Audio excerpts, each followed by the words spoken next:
नवापूरमध्ये मद्यधुंद eco car चालकाचा थरार, अनेक वाहनांना उडवले, थोडक्यात नागरिकांचे प्राण वाचले.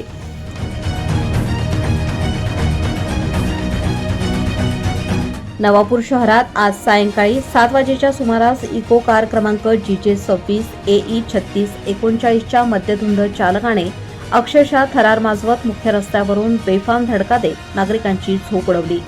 सरदार चौकातील G4 दुकानाजवळ उभ्या असलेल्या दुचाकींना धडक देत सुरू झालेला हा धुमाकूळ शहरातील प्रमुख मार्गांवरून थेट महादेव गल्लीपर्यंत पोहोचला. सरदार चौक, गणपती मंदिर, राम मंदिर, दत्त मंदिर अशी वाट काढत इको कार चालक गुजर गल्लीच्या दिशेने धावत होता.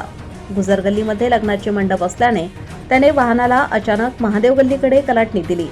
अरुंद गल्लीत अचानक भरधाव वेगात गाडी घुसल्याने अनेक महिला, वृद्ध नागरिक आणि लहान मुले थरकापली. लोकांनी तातडीने बाजूला होत स्वतःचे प्राण वाचवले.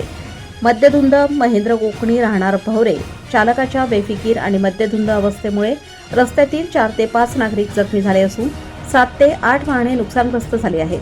गाडी अनियंत्रित झाल्याने अखेर महादेव गल्लीतील मंदिराच्या प्रांगणातील पायऱ्यांवर कार आदळली आणि पुढे रस्ता नसल्याने वाहन अडकले. त्याच क्षणी संतप्त नागरिकांनी धाव घेऊन चालकाला वाहनातून बाहेर काढले आणि पोलिसांच्या ताब्यात दिले.